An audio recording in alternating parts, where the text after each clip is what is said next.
ಎಲ್ಲರಿಗೂ ವೀರು ಕನ್ನಡ ಯೂಟ್ಯೂಬ್ ಚಾನೆಲ್ಗೆ ಆತ್ಮೀಯವಾದ ಸ್ವಾಗತ.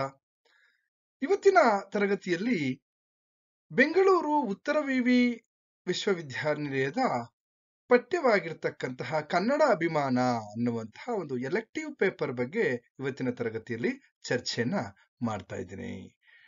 ನೋಡಿ, ಮೊದಲನೇ ಸೆಮಿಸ್ಟರ್ ವಿದ್ಯಾರ್ಥಿಗಳಿಗೆ ಉಪಯುಕ್ತವಾಗ್ತಕ್ಕಂಥದ್ದು. ಇಲ್ಲಿ ಕುವೆಂಪುರವರ ಆತ್ಮಚರಿತ್ರೆ ನೆನಪಿನ ದೋಣಿ, ಅಲ್ಲಿ ಬರ್ತಕ್ಕಂತಹ ಪ್ರಕೃತಿಯ ದರ್ಶನ ಅನ್ನುವಂತಹ ಆಯ್ದ ಭಾಗವಾದಂತಹ ಈ ಒಂದು ವಿಚಾರದ ಬಗ್ಗೆ ಇವತ್ತಿನ ತರಗತಿಯಲ್ಲಿ ಚರ್ಚೆ ಮಾಡ್ತೀನಿ. ಭಾಗ 2ರ ಬಗ್ಗೆ ಚರ್ಚೆ ಮಾಡ್ತಾ ಇದ್ದೀನಿ. ಆಲ್ರೆಡಿ ಭಾಗ 1 ನನ್ನ ಚಾನೆಲ್ ಅಲ್ಲಿ ಇದೆ, ನೀವು ಗಮನಿಸಬಹುದು. ಹಾಗೇನೆ ಇನ್ನೂ ಕೂಡ ನನ್ನ ಚಾನೆಲ್ ಅನ್ನ ಯಾರಾದ್ರೂ ಸಬ್ಸ್ಕ್ರೈಬ್ ಮಾಡ್ಕೊಂಡಿಲ್ಲ ಅಂದ್ರೆ ಸಬ್ಸ್ಕ್ರೈಬ್ ಮಾಡ್ಕೊಳ್ಳಿ ಅಂತ ಹೇಳ್ತಾ, ನೋಡಿ, ಹಾಗೇನೆ ನನ್ನ ಚಾನೆಲ್ ಅಲ್ಲಿ ಇನ್ನೊಂದು ವಿಶೇಷ ಏನಪ್ಪಾ ಅಂದ್ರೆ, ನಿಮ್ಗೆ ಪ್ರಶ್ನೆಗಳು ಕೂಡ ನಾನು ಆಲ್ರೆಡಿ ಇಂದಿನ ತರಗತಿಯಲ್ಲೇ ಪಾರ್ಟ್ 1 ಅನ್ನ ನೋಡಿದ್ರೆ ಅಲ್ಲಿ ಯಾವ ರೀತಿ ಪ್ರಶ್ನೆಗಳು ಬರ್ತವೆ ಏನು ಎಲ್ಲವೂ ಕೂಡ ನಿಮಗೆ ಅಲ್ಲಿ ಒಂದು ಬುತ್ತಿನೇ ನಾನು ಕೊಟ್ಟಿದ್ದೇನೆ. ಅಲ್ಲಿ ವಿಚಾರಗಳನ್ನು ತಿಳ್ಕೋಬಹುದು. ಹಾಗಾಗಿ ಮುಂದುವರೆದಂತೆ ಹಿಂದೆ ನಾವು ಕವಿಶೈಲ ಆಗಿರ್ಬೋದು, ನವಿಲುಕಲ್ಲು, ಆ ಗುಡ್ಡದ ವಿಚಾರಗಳ ಬಗ್ಗೆ ಅಲ್ಲಿ ಕುವೆಂಪುರವರು ಮತ್ತೆ ಅಲ್ಲಿ ಉಪನ್ಯಾಸಕ್ಕೆ ಬಂದಿರತಕ್ಕಂತಹ ಅಲ್ಲಿ ಮಹಾನ್ ಲೇಖಕರುಗಳು ಅವರ ಒಂದು ಇಲ್ಲಿ ಆ ಒಂದು ಮಲೆನಾಡಿನ ಪರಿಸರದ ಒಂದು ಸವಿಯನ್ನ ಪಡೆದಂತಹ ವಿಚಾರದ ಬಗ್ಗೆ ಇಂದಿನ ತರಗತಿಯಲ್ಲಿ ತಿಳಿಸಿದ್ದೆ. ಇವತ್ತು ಜೀವಮ್ಮ ಮೈಸೂರಿನ ರಾಮಕೃಷ್ಣ ಆಶ್ರಮದಲ್ಲಿ ಪಡೆದ ದಿವ್ಯ ಅನುಭವದ ಬಗ್ಗೆ ಚರ್ಚೆಯನ್ನ ಮಾಡ್ತಾರೆ. ನೋಡಿ, ಈ ರೀತಿ ಪ್ರಶ್ನೆಯನ್ನ ಕೇಳ್ತಾರೆ.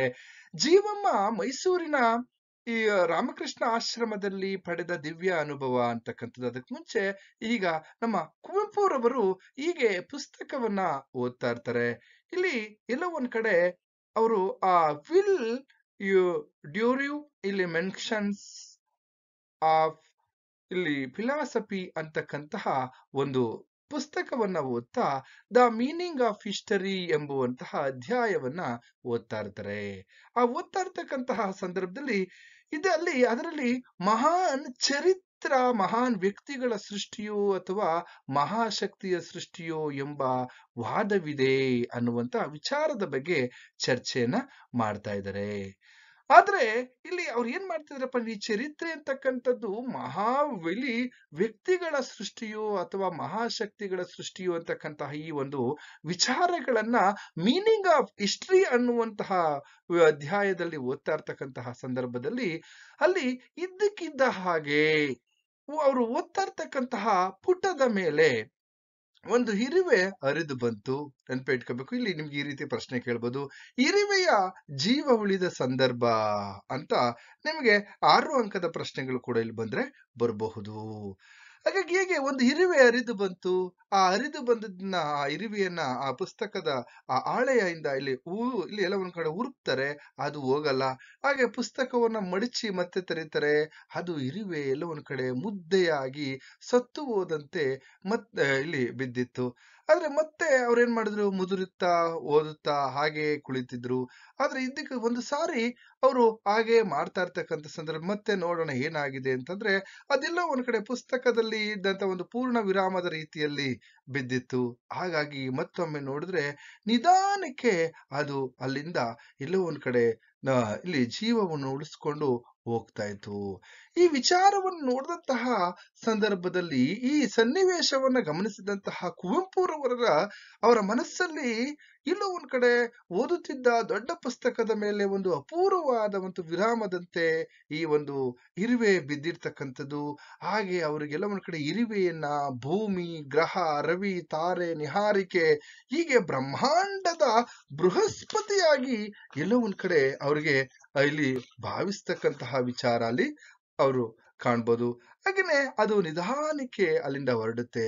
ಆಗ ನೋಡಿ ಹೇಗೆ ಆ ಒಂದು ಈಗ ಅವ್ರು ಅನ್ಕೊಳ್ತಾ ಇರ್ತಾರೆ, ಎಷ್ಟೊಂದು ಪ್ರಾಣಿ ಪಕ್ಷಿಗಳಿಗೆ ನಾನು ಹಿಂಸೆಯನ್ನ ಕೊಟ್ಟಿದ್ದೀನಿ. ಎಲ್ಲೋ ಒಂದ್ ಕಡೆ ಕೆಲವೊಂದು ಪ್ರಾಣಿಗಳನ್ನ, ಪಕ್ಷಿಗಳನ್ನ ಬಂದೂಕಿನಿಂದ ಹೊಡೆದು ಕೊಂದಿದ್ದೇನೆ, ಆದರೆ ಮುಂದೆ ಕೊಲ್ಲುವುದಿಲ್ಲ ಎನ್ನುವ ನಂಬಿಕೆನೂ ಇಲ್ಲ. ಆದ್ರೆ ಈ ಇರುವೆ ಎಲ್ಲೋ ಒಂದ್ ಕಡೆ ಆ ಸತ್ತಂತಹ ಸ್ಥಿತಿಯನ್ನ ಗಮನಿಸಿ ಅವ್ರಿಗೆ ಎಲ್ಲೋ ಒಂದ್ ಕಡೆ ಕಣ್ಣೀರಿನಲ್ಲಿ ನೀರು ಕೂಡ ಬಂದಿತ್ತು ಅಂತಕ್ಕಂಥದ್ದು. ಕೊನೆಗೆ ಇರುವೆಯ ಜೀವ ಉಳಿದಂತಹ ಸಂದರ್ಭದಲ್ಲಿ ಅವರಿಗೆ ಒಂದ್ ಕಡೆ ನಿಜವಾದ ಆನಂದಕರವಾಗಿದ್ದು ಕೂಡ ನಾವಿಲ್ಲಿ ಗಮನಿಸ್ತಾ ಇದೀವಿ. ಇದೆಲ್ಲ ಆದ್ಮೇಲೆ ಕೊನೆಗೆ ಇಲ್ಲಿ ಕುವೆಂಪುರವರು ಹೇಳ್ತಾ ಇದ್ರೆ, ನಿನ್ನೆ ಒಂದು ವಿಶೇಷವಾದಂತಹ ಒಂದು ಘಟನೆ ನಡೀತು. ಏನ ಆ ಘಟನೆ ಅಂತಂದ್ರೆ, ಕಮಲಮ್ಮನಿಗೆ ಕ್ಷಯದ ಚಿಹ್ನೆ ಕಾಯಿಲೆಯಾಗಿ ಅವರು ಮೈಸೂರಿಗೆ ಕರ್ಕೊಂಡು ಬಂದಿರ್ತಾರೆ. ಆ ಕರ್ಕೊಂಡು ಬಂದಿರ್ತಕ್ಕಂತಹ ಸಂದರ್ಭದಲ್ಲಿ ಒಂಟಿಕೊಪ್ಪಲ್ನಲ್ಲಿ ಜಯರಾಮ್ ಡಾಕ್ಟರ್ ಅಂತ ಇರ್ತಾರೆ, ಅವರ ಬಳಿ ತೋರಿಸ್ತಕ್ಕಂಥದ್ದು. ಅದೆಲ್ಲ ಆದ್ಮೇಲೆ ಅಲ್ಲಿ ಎಲ್ಲ ಒಂದ್ ಕಡೆ ಹಿರೇತೋಟದ ಇಲ್ಲಿ ದಾಸಪ್ಪ ಗೌಡರು ಅವರ ಮಗಳು ಜೀವಮ್ಮನನ್ನು ಮತ್ತು ಅವರ ಹೆಂಡತಿಯನ್ನು ಕರೆದುಕೊಂಡು ಬಂದಿದ್ದಾರೆ ಅಂತಕ್ಕಂಥ ವಿಚಾರ ಗೊತ್ತಾಗುತ್ತೆ. ಹಾಗಾದ್ರೆ ಅವರ ಹೆಂಡತಿಗೆ ಕಿರುನಾಲಿಗೆ ಚಿಕಿತ್ಸೆ ಮಾಡಿಸ್ಬೇಕಾಗಿದೆ. ಅದಕ್ಕೆ ಎಲ್ಲರೂ ಕೂಡ ಈಗ ಮೈಸೂರಿಗೆ ಆಗಮಿಸಿದ್ದಾರೆ. ಆಗಮಿಸಿರ್ತಕ್ಕಂತಹ ಸಂದರ್ಭದಲ್ಲಿ ನಿನ್ನೆ ಸಾಯಂಕಾಲ ಮೈಸೂರಿನ ರಾಮಕೃಷ್ಣ ಆಶ್ರಮಕ್ಕೆ ಬಂದಿದ್ದಾರೆ ಎಲ್ಲರೂ ಕೂಡ. ಉದಾಹರಣೆಗೆ ಜೀವಮ್ಮ, ಸಾವಿತ್ರಮ್ಮ, ಲಲಿತಮ್ಮ ಎಲ್ಲರೂ ಕೂಡ ರಾಮಕೃಷ್ಣ ಆಶ್ರಮಕ್ಕೆ ಬಂದ್ರು. ಹಾಗಾಗಿ ಆ ಬಂದಂತಹ ಸಂದರ್ಭದಲ್ಲಿ ಹಾಗೇನೆ ಆರತಿಗೆ ಬಂದ ಇತರರು ಭಕ್ತ ಗಣದೊಡನೆ ದೇವರ ಮನೆಯ ಎದುರು ಹಾಲಿನಲ್ಲಿ ಕುಳಿತು ಪ್ರಾರ್ಥನೆಗೆ ಭಾಗಿಗಳಾಗಿದ್ದರು. ಇವರೆಲ್ಲರೂ ಕೂಡ ಏನ್ ಮಾಡಿದಾರಪ್ಪ ಅಂದ್ರೆ, ಮೈಸೂರಿನ ರಾಮಕೃಷ್ಣ ಆಶ್ರಮದಲ್ಲಿ ಆ ಪ್ರಾರ್ಥನೆ ನಡೀತಾ ಇರುತ್ತೆ. ಆ ಪ್ರಾರ್ಥನೆ ಪೂಜಾ ಕೈಂಕರ್ಯಕ್ಕೆ ಇವರೆಲ್ಲರೂ ಕೂಡ ಸಾಕ್ಷಿಯಾಗಿರ್ತಾರೆ, ಭಾಗಿಯಾಗಿರ್ತಾರೆ ಅಂತಕ್ಕಂಥದ್ದು. ಇದೆಲ್ಲ ಆದ್ಮೇಲೆ ಇದ್ದಕ್ಕಿದ್ದ ಹಾಗೆ ಅಲ್ಲಿ ಒಬ್ಬ ಕೊಡಗಿನ ಕಡೆಯಿಂದ ಬಂದಿದ್ದಂತಹ ಒಬ್ಬ ಭಕ್ತನು ಕೂಡ ಇದ್ದ. ಅವನ ಹೆಸರು ಶಂಕರನಾರಾಯಣ. ಹೀಗೆ ಅಲ್ಲಿ ಇದ್ದಂತ ಸಂದರ್ಭದಲ್ಲಿ ಎಲ್ಲರೂ ಕೂಡ ಆ ಕೊಠಡಿಯಲ್ಲಿ ಕೂತು ಚರ್ಚೆಯಲ್ಲಿ ಮಗ್ನರಾಗಿದ್ರು. ಇನ್ನೊಂದ್ ಕಡೆ ಇದ್ದಕ್ಕಿದ್ದ ಹಾಗೆ ಆ ಆಶ್ರಮದ ಹಾಲಿನಲ್ಲಿ ಯಾರೋ ಕೆಲವೊಂದು ಕಡೆ ಆವೇಶಪೂರ್ಣವಾಗಿ ಪ್ರಾರ್ಥನಾ ಭಂಗಿಯಿಂದ ಶ್ರೀ ಗುರುದೇವನಿಗೆ ಮೊರೆ ಇಡುತ್ತಾ ಕಾವ್ಯಮಯ ಅರ್ಥ ಭಾಷೆ ಕೇಳಿ ಬಂದಿತ್ತು. ಕೆಲವೊಂದು ಕಡೆ ಕಾವ್ಯಮಯ ಒಂದು ಅರ್ಥವಾದಂತಹ ಒಂದು ಭಾಷೆ ಕೇಳಿ ಬರ್ತಾ ಇದೆ.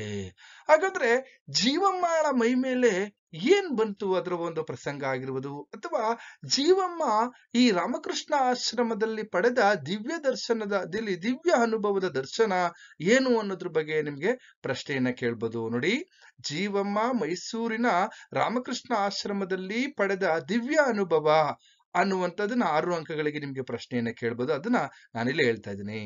ನೋಡಿ, ಜೀವಮ್ಮನವರು ಇದ್ದಕ್ಕಿದ್ದ ಹಾಗೆ ಏನೋ ಭಾವಾವೇಶವಾಗಿ ಒಂದ್ ಕಡೆ ಪ್ರಾರ್ಥನಾ ಭಂಗಿಯಲ್ಲಿ ಜೋರಾಗಿ ಇಲ್ಲಿ ಹೇಳ್ತಾ ಇದ್ದಾರೆ. ಒಂದ್ ಕಡೆ ಆ ಸಂಬೋಧನೆ ಎಷ್ಟು ಹೃದಯಪೂರ್ವಕವಾಗಿತ್ತು ಅಂತಹದ್ದು ಸಾಹಿತ್ಯ ಶೈಲಿ ಇತ್ತಂದ್ರೆ ಯಾರೋ ಯಾವುದೋ ವಚನ ಸಾಹಿತ್ಯದ ಕೃತಿಯಿಂದ ಭಾವಪೂರ್ಣವಾಗಿ ವಚನ ಮಾಡುತ್ತಿದ್ದಾರೆ ಎಂದು ಭಾವಿಸಿದ್ದರು ಕುವೆಂಪುರವರು. ಅಷ್ಟರಲ್ಲಿ ಅವರ ಗೆಳೆಯರನ್ನು ಬಂದು ಕುವೆಂಪುರವರನ್ನ ಕರಿತಾ ಇದ್ದಾರೆ. ಜೀವಮ್ಮನ ಮೈ ಮೇಲೆ ಏನೋ ಬಂದ ಹಾಗಿದೆ. ಇಲ್ಲಿ ಗುರು ಮಹಾರಾಜರಿಗೆ ಕೈ ಮುಗಿದುಕೊಂಡು ಇಲ್ಲಿ ಏನೇನೋ ನಿವೇದಿಸುತ್ತಿದ್ದಾಳೆ ಅಂತ ಕುವೆಂಪುರವರಿಗೆ ಅವ್ರ ಗೆಳೆಯರು ತಿಳಿಸ್ತಕ್ಕಂಥದ್ದು. ಹಾಗೆ ಒಡನೆ ಪ್ರಾರ್ಥನಾ ಮಂದಿರಕ್ಕೆ ಕುವೆಂಪುರವರು ಹೋಗಿ ದೂರ ನಿಂತು ನೋಡ್ತಾರೆ. ನೋಡಿದಾಗ ಪ್ರಾರ್ಥನೆಗೆ ನೆರೆದಿದ್ದವರೆಲ್ಲ ಇನ್ನೂ ಹೋಗಿರಲಿಲ್ಲ. ಮಧ್ಯೆ ಶ್ರೀ ಗುರುವಿನ ಫೋಟೋವಿದ್ದಂತಹ ದಿಕ್ಕಿನಲ್ಲಿ, ನೋಡಿ ಪಟ ಅಂತಿದೆ, ಪಟ ಅಂತಂದ್ರೆ ಫೋಟೋ, ಆ ಫೋಟೋ ಇದ್ದಂತಹ ದಿಕ್ಕಿಗೆ ಮುಖ ಮಾಡಿ ಕೈ ಮುಗಿದುಕೊಂಡು, ಸ್ವಾಮಿ, ನಾನು ಇಷ್ಟು ದಿನ ಕಷ್ಟ ಸಂಕಟಗಳು ಸಿಕ್ಕಿ ಬೆಂದು ಪ್ರಾರ್ಥಿಸಿದ್ದು ಇಂದು ಸಾರ್ಥಕವಾಗಿತ್ತು ಅಂತ ಹೇಳ್ತಾ ಇರ್ತಕ್ಕಂಥದ್ದು ಜೀವಮ್ಮ. ಅಲ್ಲಿ ರಾಮಕೃಷ್ಣ ಪರಮಹಂಸರ ಫೋಟೋವನ್ನ ನೋಡಿ ಇಲ್ಲಿ ಈ ವಿಚಾರವನ್ನ ಮಾತನಾಡ್ತಾ ಇದ್ದಾರೆ. ನೀನು ನನಗೆ ದರ್ಶನವಿತ್ತು, ಕೃಪೆ ತೋರಿ ನನ್ನ ಜನ್ಮ ಸಾರ್ಥಕವಾಯಿತು ಅಂತ ಜೀವಮ್ಮನವರು ಹೇಳ್ತಾ ಇರ್ತಕ್ಕಂಥದ್ದು. ನಾನಾ ವಿಧವಾಗಿ ಭಗವಂತನಿಗೆ ಶರಣಾಗಿ ತನ್ನ ದೈನ್ಯತೆಯನ್ನ ತೋಡಿಕೊಂಡಳು. ತನಗೆ ಗುರುದೇವ ಕಾಣಿಸಿದನೆಂದು ದಿವ್ಯ ಅನುಭವವಾಯಿತೆಂದು ಭಾವಾವೇಶದ ವಾಣಿಯಿಂದ ಹೇಳುತ್ತಾ ಆನಂದ ಬಾಷ್ಪದ ಕಣ್ಣೀರನ್ನ ಗರಿತರೆ ಜೀವಮ್ಮನವರು. ಆಕೆ ಆ ಸ್ಥಳದಿಂದ ಕದಲಲು ಇಷ್ಟವಾಗಲಿಲ್ಲ. ಜೊತೆಗೆ ಬಂದವರು ಮನೆಗೆ ಹೋಗೋಣ ಬಾ ಎಂದರು ಕೂಡ ನಿಮಗೇನು ಕಣ್ಣಿಲ್ಲವೇ? ಅಲ್ಲಿ ನೋಡಿ, ಗುರುದೇವನು ಪ್ರತ್ಯಕ್ಷನಾಗಿದ್ದಾನೆ, ನಾನು ಅವನನ್ನು ಬಿಟ್ಟು ಹೋಗುವುದಿಲ್ಲ ಎಂದು ಕುಳಿತೇ ಬಿಟ್ಟರು ಜೀವಮ್ಮ. ಅವರೆಲ್ಲ ಕೆಲವರು ಗದರಿಸಿ ಬಲಾತ್ಕಾರದಿಂದ ಕರೆದೊಯ್ಯಲು ಇಲ್ಲಿ ಎಲ್ಲ ಒಂದ್ ಕಡೆ ಮನಸ್ಸು ಮಾಡಿದ್ರು ಕೂಡ ಇಲ್ಲಿ ಕುವೆಂಪುರವರು ಹಾಗೆ ಮಾಡಬೇಡಿ ಅಂತ ಹೇಳಿ ನಾಳೆ ಮತ್ತೆ ಬರೋಣ ಎಂದು ಉಪಚಾರ ಹೇಳಿ ಇಲ್ಲಿ ಸಮಾಧಾನದಿಂದ ಅವರನ್ನ ಟಾಂಗಾ ಗಾಡಿಯಲ್ಲಿ ನಿಧಾನಕ್ಕೆ ಅವರನ್ನ ಕರೆದುಕೊಂಡು ಹೋಗುವಂತಹ ಒಂದು ಪ್ರಯತ್ನವನ್ನ ಇಲ್ಲಿ ಕುವೆಂಪುರವರು ಮಾಡ್ತಕ್ಕಂಥದ್ದನ್ನ ನಾವಿಲ್ಲಿ ಗಮನಿಸಬಹುದು. ಹಾಗೇನೆ ಎಲ್ಲರೂ ಮನೆಗೆ ಹೋದ ಮೇಲೆ ಒಂದು ಕಡೆ ಎಲ್ಲೋ ಅವ್ರಿಗೆ ದಿವ್ಯ ಅನುಭವ ಆಗಿದ್ದು ಖಂಡಿತ ಅನ್ನೋದನ್ನ ನಾವಿಲ್ಲಿ ಗಮನಿಸಬಹುದು. ಅದನ್ನ ವಿಚಾರಗಳನ್ನ ನೋಡಿ ಕುವೆಂಪುರವರು ಮೌನವಾಗಿ ಕುಳಿತು ಕೇಳಿದೆ. ತನ್ನ ಪತಿಯ ಸ್ಥಿತಿ ಅವರಿಗಾದಂತಹ ಅಲ್ಲಿ ಅವರನ್ನ ಅಗಲಿ ಇರಬೇಕಾದ ಬಂದ ಪರಿಸ್ಥಿತಿ, ನಾನು ದೇವರನ್ನ ಅಂದ್ರೆ ರಾಮಕೃಷ್ಣ ಪರಮಹಂಸರ ಪ್ರಾರ್ಥನೆ ಮಾಡಲು ತೊಡಗಿದ್ದು, ಸಾವಿತ್ರಮ್ಮನ ಕೇಳಿಕೆಯ ಮೇರೆಗೆ ತನಗಾದ ಅವಮಾನಗಳು ಮತ್ತೆ ಕಷ್ಟ ಸಂಕಟಗಳು ಎಲ್ಲವೂ ಕೂಡ ಇಲ್ಲಿ ವಿವರವಾಗಿ ಹೇಳಿದ್ರು. ದೇವರು ಇಲ್ಲಿ ಅವರೇ ದೇವರು ಅಂದ್ರೆ ರಾಮಕೃಷ್ಣ ಪರಮಹಂಸರೇ ದೇವರು ಅನ್ನುವಂತಹ ವಿಚಾರವನ್ನ ಜೀವಮ್ಮನವರು ಇಲ್ಲಿ ಹೇಳ್ತಾ ಇದ್ದಾರೆ. ಹೃದಯದಿಂದಲೂ ಅಥವಾ ಭಾವದಿಂದಲೂ ಅಲ್ಲಿ ಕುಳಿತಿದ್ದವರೆಲ್ಲ ಬೆರಗಾಗಿ ಮಾತನಾಡುತ್ತಿದ್ದಳು. ಇಷ್ಟೆಲ್ಲ ಆದ್ಮೇಲೆ ಆವಾಗ ಅವರು ನನ್ನ ಜೀವನ ಚರಿತ್ರೆ ಬರೆಯಿರಿ ನೋಡಿ. ಆಗ ಜೀವಮ್ಮನವರು ಅಲ್ಲಿ ಮಾಡ್ತಾ ಅದು ನನ್ನ ಜೀವನ ಚರಿತ್ರೆ ಸ್ವತಂತ್ರ ಕಾದಂಬರಿ ಆದಿತ್ತು, ನನ್ನ ಜೀವನ ಚರಿತ್ರೆಯನ್ನ ಬರೆಯಿರಿ ಅಂತ ಹೇಳ್ತಾ ಇರ್ತಕ್ಕಂಥದ್ದು. ಇಷ್ಟೆಲ್ಲ ಆಯ್ತು. ಕೊನೆಗೆ ಅಲ್ಲಿ ಮನೆಯ ಬಾಗಿಲಲ್ಲಿ ಈಗ ಉದಯ ರವಿ ಬಲಪಕ್ಕದ ಆ ಮನೆ ಕಂಡು ಮಾತನಾಡುತ್ತಿದ್ದಾಗ ಅಂದರೆ ನಾನು ನಕ್ಕು ಸುಮ್ಮನಾಗಿದ್ದೆ. ಈಗ ಇವೆಲ್ಲ ವಿಚಾರಗಳನ್ನ ಇಲ್ಲಿ ಜೀವಮ್ಮನವರಿಗೆ ಹೇಗೆ ಆ ಮೈಸೂರಿನ ರಾಮಕೃಷ್ಣ ಆಶ್ರಮದಲ್ಲಿ ಒಂದು ದಿವ್ಯ ಅನುಭವ ಆಯ್ತು ಅನ್ನೋದನ್ನ ನೋಡ್ತಾ ಮುಂದೆ ಕುವೆಂಪುರವರು ಕಾನೂರು ಹೆಗ್ಗಡತಿ ಹಾಗೂ ಮಲೆಗಳಲ್ಲಿ ಮದುಮಗಳು ಎಂಬ ಕಾದಂಬರಿಗಳನ್ನ ಬರೆದ ಮೇಲೆ ಎಲ್ಲ ಒಂದ್ ಕಡೆ ಕಲೋಸ್ಮಿ ಅಂತಕ್ಕಂಥ ಇಲ್ಲಿ ಕಾಲೋಸ್ಮಿ ಅನ್ನುವಂತಹ ಎಂಬ ಹೆಸರಿನ ಒಂದು ಮಹಾ ಕಾದಂಬರಿಯನ್ನ ಇಲ್ಲಿ ಬರೆಯಲು ಇಲ್ಲಿ ಎಲ್ಲ ಒಂದ್ ಕಡೆ ಸಂಕಲ್ಪಿಸಿದರು ಅಂತಕ್ಕಂಥದ್ದು. ಇಲ್ಲಿ ಕಾಲೋಸ್ಮಿ ಅಂತಕ್ಕಂಥದ್ದು ನಿಮಗೆ 2 ಅಂಕಗಳಿಗೆ ಪ್ರಶ್ನೆಯನ್ನ ಕೇಳಿದ್ರೆ ಕುವೆಂಪುರವ್ರು ಏನ್ ಮಾಡಿದ್ರು, ಒಂದು ಮಹಾ ಕಾದಂಬರಿಯನ್ನ ಬರೆಯಲು ಸಂಕಲ್ಪಿಸಿದ್ರು ಅಂತಕ್ಕಂಥದ್ದು. ಅದೊಂದು ಕಾದಂಬರಿ. ಹಾಗೇನೆ ಆ ಕಾದಂಬರಿಯಲ್ಲಿ ಇಲ್ಲಿ ರಾಷ್ಟ್ರದ ಜೀವನದ ಶತಮಾನದ ಸ್ವಾತಂತ್ರ್ಯ ನೋಡಿ. ಕಾಲೋಸ್ಮಿ ಅಂತ ಏನಾದ್ರೂ ನಿಮ್ಗೆ 2 ಅಂಕಗಳಿಗೆ ಕೇಳಿದಾಗ ಈ ವಿಚಾರಗಳನ್ನ ನೆನಪಿಟ್ಕೊಳ್ಳಿ. ಈ ಕಾದಂಬರಿಯಲ್ಲಿ ಕುವೆಂಪುರವ್ರು ಏನ್ ಮಾಡ್ತಾರಪ್ಪ, ಇಡೀ ನಮ್ಮ ರಾಷ್ಟ್ರ ಜೀವನದ ಒಂದು ಶತಮಾನವನ್ನ ಸ್ವಾತಂತ್ರ್ಯ ಸಂಗ್ರಾಮವಾದಿಯಾಗಿ ಅವರು ಇಲ್ಲಿ ಮುಖಗಳನ್ನ ಹಳ್ಳಿ ಪಟ್ಟಣ ಸಂಸಾರ ಸನ್ಯಾಸ ಮತ ಆಧ್ಯಾತ್ಮ ಮೌಢ್ಯ ವಿಜ್ಞಾನ ಪ್ರಗತಿ ರಾಜಕೀಯ ಹೀಗೆ ಸಾಮಾಜಿಕ ಇತ್ಯಾದಿ ಚಿತ್ರಿಸಬೇಕೆಂದು ಕಲ್ಪಿಸಿದ್ದು ನಾವು ಗಮನಿಸಬಹುದು. ಕಾಲೋಸ್ಮಿ ಎನ್ನುವಂತಹ ಒಂದು ಕಾದಂಬರಿಯಲ್ಲಿ ಇಷ್ಟೆಲ್ಲ ವಿಚಾರಗಳನ್ನ ನಾನು ಎಲ್ಲೋ ಒಂದ್ ಕಡೆ ಚಿತ್ರಿಸ್ಬೇಕು ಅಂತ ಕುವೆಂಪುರವರು ಕಲ್ಪಿಸಿರ್ತಾರೆ. ಅದಕ್ಕಾಗಿ ಸಾಮಗ್ರಿಗಳನ್ನ ಸಂಗ್ರಹಿಸಲು ಕೂಡ ಅವರು ಹುಡುಕಿರ್ತಾರೆ ಅಂತಕ್ಕಂಥದ್ದು. ಹೀಗೆ ಮುಂದುವರೆದಂತೆ ಅನೇಕ ವಿಚಾರಗಳನ್ನ ನಾವು ತಿಳಿತಾ ಹೋಗ್ತೀವಿ. ಮುಂದೆ ಇಲ್ಲಿ ಸುಮಾರು 1 ವರ್ಷಗಳಲ್ಲಿ ಕುವೆಂಪುರವರು ಆ 1 ವರ್ಷದ ಅವಧಿಯಲ್ಲಿ ಅನೇಕ ಕೃತಿಗಳನ್ನ ಕಾದಂಬರಿಗಳನ್ನ ನಾಟಕಗಳನ್ನ ಬರಿತಾ ಹೋಗ್ತಾರೆ ನೋಡಿ. ಗದ್ಯ ಪದ್ಯ ನಾಟಕ ಪ್ರಬಂಧ ಜೀವನ ಚರಿತ್ರೆ ಇತ್ಯಾದಿ ಬಹುಮುಖವಾಗಿ ಎಲ್ಲ ಒಂದ್ ಕಡೆ ರಸವೇಶದಿಂದ ಸಾಗುತ್ತಿತ್ತು. ಉದಾಹರಣೆಗೆ ಪಕ್ಷಿಕಾಸಿ, ಇಲ್ಲಿ ಕುವೆಂಪುರವರ ಕೃತಿಗಳ ಬಗ್ಗೆ ಕೇಳ್ತಾರೆ, ನೆನ್ಪಿಟ್ಕೊಳ್ಳಿ.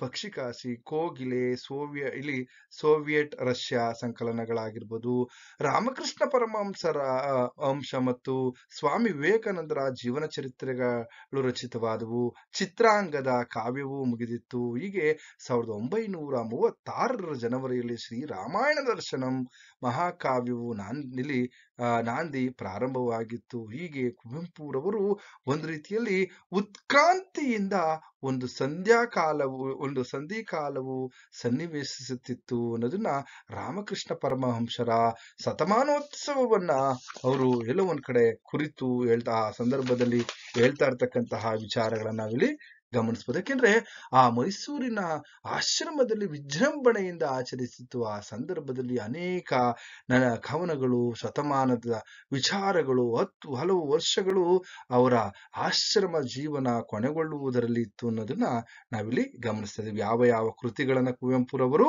ಒಂದು ವರ್ಷಗಳೊಳಗೆ ರಚಿಸಿದ್ರು ಅಂತಕ್ಕಂಥದ್ದನ್ನ ನಾವಿಲ್ಲಿ ಗಮನಿಸ್ತಾ ಇದೀವಿ. ಹಾಗೇನೆ ಕುವೆಂಪುರವರ ಸ್ನೇಹಿತರು ಯಾವ ಯಾವ ನಾಗರಿಕ ಕ್ರೀಡೆಗಳನ್ನ ಆಡ್ತಾ ಇದ್ರು ಅನ್ನೋದನ್ನ ಕೂಡ ನಾವಿಲ್ಲಿ ಗಮನಿಸಬಹುದು. ನೋಡಿ, ನಾಗರಿಕ ಕ್ರೀಡೆಗಳು ಅಂತಕ್ಕಂಥದ್ದು ಯಾವ್ಯಾವ ನಾಗರಿಕ ಕ್ರೀಡೆಗಳನ್ನ ಆಡ್ತಾ ಇದ್ರು ಅನ್ನೋದನ್ನ ನಾವು ನೋಡೋದಾದ್ರೆ, ಆ ಸಂದರ್ಭದಲ್ಲಿ 1936ರಲ್ಲಿ ಅಲ್ಲಿ ಆ ಬೇಸಿಗೆ ರಜೆಯಲ್ಲಿ ಮೈಸೂರಿಗೆ ಇಲ್ಲ ಒಂದ್ ಕಡೆ ಮೈಸೂರಿನಲ್ಲಿ ಓದುತ್ತಿದ್ದ ಹುಡುಗರೊಡನೆ ಅವರು ಊರಿಗೆ ಹೋಗಿದ್ದ ರಜಾ ದಿನಗಳಲ್ಲಿ ತುಂಬಾ ಇಲ್ಲ ಒಂದ್ ಕಡೆ ತುಂಬು ಹೊಳೆಯಾಗಿ ಹರಿಯುತ್ತಿದ್ದ ತಮ್ಮ ಜೀವನದಲ್ಲಿ ತಮ್ಮ ಉತ್ಸಾಹ ಆನಂದಕ್ಕೂ ಕೂಡ ನೆರೆ ಉಕ್ಕಿ ಬಯಲು ಸೀಮೆಯ ಮಿತ್ರರು, ಪ್ರಧಾನವಾಗಿ ಇಲ್ಲಿ ಎ.ಸಿ. ನರಸಿಂಹಮೂರ್ತಿ ಹಾಗೇನೆ ಬಿ. ಕೃಷ್ಣಮೂರ್ತಿ, ಇಲ್ಲಿ ಇವರೆಲ್ಲರೂ ಕೂಡ ಇಲ್ಲಿ ಎಲ್ಲ ಒಂದ್ ಕಡೆ ಇಂಗ್ಲಾದಿಗೆ ಹೋಗಿರ್ತಕ್ಕಂಥ ಅಲ್ಲಿಂದ ಕುಪ್ಪಳ್ಳಿ ಹೀಗೆ ತಂಗುತ್ತಿದ್ದು, ಈ ಇಂಗ್ಲಾದಿಯಲ್ಲಿ ಎಲ್ಲ ಒಂದ್ ಕಡೆ ಡಿ.ಆರ್. ವೆಂಕಟಯ್ಯ ಅವರು ಉದಾರ ಆತಿಥ್ಯವನ್ನ ಇವರಿಗೆ ನೀಡ್ತಾ ಇದ್ರು. ಆ ಸಂದರ್ಭದಲ್ಲಿ ಆಗ ಇವರು ವಾಲಿಬಾಲ್ ಆಡ್ತಕ್ಕಂಥದ್ದು, ಬ್ಯಾಡ್ಮಿಂಟನ್, ಇಸ್ಪೀಟ್ ಮೊದಲಾದ ನಾಗರಿಕ ಕ್ರೀಡೆಗಳನ್ನ ಆಡ್ತಾ ಇದ್ರು. ಹಾಗೇನೆ ಕೋವಿ ನಾಯಿಗಳೊಡನೆ ಬೇಟೆಯಾಡುತ್ತಾ ಕಾಡು ಬೆಟ್ಟಗಳನ್ನ ಅಲೆದು ನಡೆಯುತ್ತಿದ್ದವು. ಇವು ಎಲ್ಲವೂ ಕೂಡ ತಮ್ಮ ಲೀಲಾ ಪ್ರವಾಸಗಳಿಗೆ ಇಲ್ಲಿ ಎಲ್ಲ ಒಂದ್ ಕಡೆ ವೆಂಕಟಯ್ಯ ಅವರು ಇಲ್ಲಿ ಸದಾ ಕಾರು ಸಿದ್ಧವಾಗಿರ್ತಿತ್ತು. ಅವರ ಕಾರು ಸಿದ್ಧವಾಗಿರ್ತಿರ್ತಕ್ಕಂಥದ್ದು ನೆನಪಿಟ್ಕೊಳ್ಳಿ. ಕುವೆಂಪುರವರು ಆಡುತ್ತಿರ್ತಕ್ಕಂತಹ ನಾಗರಿಕ ಕ್ರೀಡೆಗಳು ಯಾವ್ದ್ಯಾವ್ದು ಅನ್ನೋದನ್ನ ನಾನು ಹೇಳಿದ್ದೀನಿ. ವಾಲಿಬಾಲ್ ಆಗಿರ್ಬೋದು, ಬ್ಯಾಡ್ಮಿಂಟನ್ ಆಗಿರ್ಬೋದು, ಇಸ್ಪೀಟ್ ಆಗಿರ್ಬೋದು, ಇವೆಲ್ಲ ನಾಗರಿಕ ಕ್ರೀಡೆಗಳ ಜೊತೆಗೆ ಕೋವಿ ನಾಯಿಗಳೊಡನೆ ಬೇಟೆಯಾಡುತ್ತಾ ಕಾಡು ಬೆಟ್ಟಗಳನ್ನ ಅಲೆದು ನಲಿತಾ ಇರ್ತಕ್ಕಂಥದ್ದನ್ನ ನಾವಿಲ್ಲಿ ಗಮನಿಸ್ಬೋದು. ಹಾಗೇನೆ ಮುಂದುವರೆದಂತೆ ಈಗ ಇಲ್ಲಿ ಒಬ್ಬ ವ್ಯಕ್ತಿ ಬರ್ತಾರೆ. ಯಾರಪ್ಪ ಅಂದ್ರೆ ದುಗ್ಗಪ್ಪ ಹೆಗಡೆಯವರು ಅಂತಕ್ಕಂಥದ್ದು. ದುಗ್ಗಪ್ಪ ಹೆಗಡೆಯವರು ಕುಂದದ ಗುಡ್ಡದ ಒಂದು ಸ್ವಾರಸ್ಯವನ್ನ ಇಲ್ಲಿ ವರ್ಣಿಸ್ತಾರೆ, ಹೇಳ್ತಾರೆ. ಆ ಸಂದರ್ಭದಲ್ಲಿ ಏನೇನು ವಿಚಾರಗಳು ನಡೀತವೆ ಅನ್ನೋದನ್ನ ನಾವು ನೋಡಿದ್ರೆ, ಒಂದ್ಸಾರಿ ಈ ಇಲ್ಲಿ ಒಂದ್ ಕಡೆ ಗುಡ್ಡೇಕೇರಿಯ ದುಗ್ಗಪ್ಪ ಹೆಗಡೆಯವರು ಅವರ ನೆಂಟರ ಮನೆಗೆ ಬಂದಿದ್ರು. ಆ ಬಂದಿರ್ತಕ್ಕಂತಹ ಸಂದರ್ಭದಲ್ಲಿ ಕುವೆಂಪುರವರು ನಾವೆಲ್ಲ ಕವಿಶಲ್ಯಕ್ಕೆ ಹೋಗಿದ್ದಾಗ ಅಲ್ಲಿಂದ ದಿಗಂತಕ್ಕೆ ಎದುರಾಗಿ ಎದ್ದು ಕಾಣುತ್ತಿದ್ದಂತಹ ಕುಂದದ ಗುಡ್ಡವನ್ನ ನೋಡುತ್ತಾ ಮೆಲ್ಲನೆ ಇಳಿದು ಶಿಖರವನ್ನ ಹಿಂದೆ ಮರೆಯಾಗುತ್ತಿದ್ದ ಸೂರ್ಯಾಸ್ತದ ಅದ್ಭುತವನ್ನ ಇಲ್ಲಿ ನೋಡುತ್ತಿದ್ದೆವು. ಆಗ ಹೆಗ್ಡೆಯವರು ಆ ಗುಡ್ಡ ನಮ್ಮ ಮನೆಯ ಸಮೀಪದಲ್ಲೇ ಇದೆ ನೋಡಿ. ಇವರು ನಾವು ಕವಿಶೈಲಕ್ಕೆ ಹೋಗಿದಂತ ಸಂದರ್ಭದಲ್ಲಿ ಅಲ್ಲಿ ಏನ್ ಮಾಡ್ತಾ ಇದಾರಪ್ಪ ಅಂದ್ರೆ ಕುಂದದ ಗುಡ್ಡವನ್ನ ನೋಡಿದ್ದಾರೆ. ಆ ಕುಂದದ ಗುಡ್ಡದಲ್ಲಿ ಹಿಂದೆ ಸೂರ್ಯಾಸ್ತ ಆಗ್ತಾ ಇರ್ತಕ್ಕಂಥದ್ದನ್ನ ಹೇಳ್ದಂತ ಸಂದರ್ಭದಲ್ಲಿ ಆಗ ಹೆಗ್ಗಡೆಯವರು ಏನ್ ಹೇಳ್ತಾರಪ್ಪ ಅಂತಂದ್ರೆ, ಯಾರು ಈ ದುಗ್ಗಪ್ಪ ಹೆಗ್ಡೆಯವರು ಆ ಗುಡ್ಡ ಇರ್ತಕ್ಕಂಥದ್ದು ನಮ್ಮ ಮನೆಯ ಸಮೀಪದಲ್ಲಿಯೇ ಅಂತಕ್ಕಂಥದ್ದು. ಇಷ್ಟೆಲ್ಲ ಆದ್ಮೇಲೆ, ಹೌದಾ ಹಾಗಾದ್ರೆ ನೀವೇನಾದ್ರೂ ಇಲ್ಲಿ ಬಿಡುವಿದ್ದಾಗ ನೀವು ಬಂದ್ರೆ ನೀವು ಬರ್ತೀನಿ ಅಂತ ಹೇಳಿದ್ರೆ ನಾನು ನಿಮಗೆ ಆತಿಥ್ಯವನ್ನ ಅಲ್ಲಿ ರೆಡಿ ಮಾಡ್ತೀನಿ, ನೀವು ಬೇಕಾದ್ರೆ ಬರ್ಬೋದು ಅಂತ ಕುವೆಂಪುರವರಿಗೆ ಇಲ್ಲಿ ಹೆಗ್ಡೆಯವರು ಹೇಳ್ತಾರೆ. ಇದೆಲ್ಲ ಆದ್ಮೇಲೆ ಆ ಗಿರಿನೆತ್ತಿಯಲ್ಲಿ ಒಂದು ಹಾಸ್ಯ ಬಂಡೆ ಇದೆ.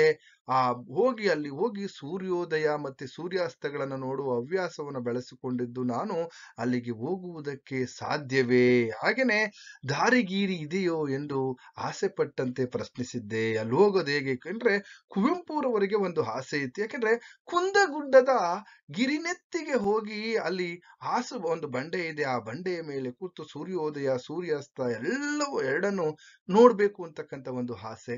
ಹಾಗೇನೆ ಕೇಳ್ದಂತ ಸಂದರ್ಭದಲ್ಲಿ ಆಗ ಎಲ್ಲ ಒಂದ್ ಕಡೆ ದುಗ್ಗಪ್ಪ ಗೌಡ್ರು ಹೇಳ್ತಾರೆ, ಅದಕ್ಕೇನಂತೆ, ನೀವು ಬರುವುದಾದರೆ ನನ್ನ ಎಲ್ಲಾ ಏರ್ಪಾಟನ್ನ ಮಾಡ್ತೀನಿ ಅಂತ.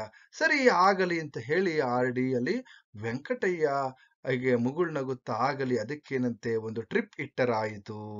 ನೋಡಿ, ಇಲ್ಲಿ ಹೇಗೆ ಅವರು ಚಾರಣಕ್ಕೆ ಹೋಗ್ತಾರೆ ಅನ್ನೋದನ್ನ ನಾವಿಲ್ಲಿ ಗಮನಿಸಬಹುದು. ನೋಡಿ, ದುಗ್ಗಪ್ಪ ಹೆಗಡೆ ಅವರು ಹೇಳ್ತಾರೆ ಕುಂದಗುಡ್ಡದ ಒಂದು ಸ್ವಾರಸ್ಯ ಅಲ್ಲಿ ಹೇಗೆ ಅಂದ್ರೆ, ಸರಿ ಮೇ 7ನೇ ತಾರೀಕು ಗುಡ್ಡಕ್ಕೇರಿ ನಾವೆಲ್ಲ ಸುಮಾರು 7-8 ಮಂದಿ ಹೋಗುವುದೆಂದು ಗೊತ್ತಾಗಿತ್ತು.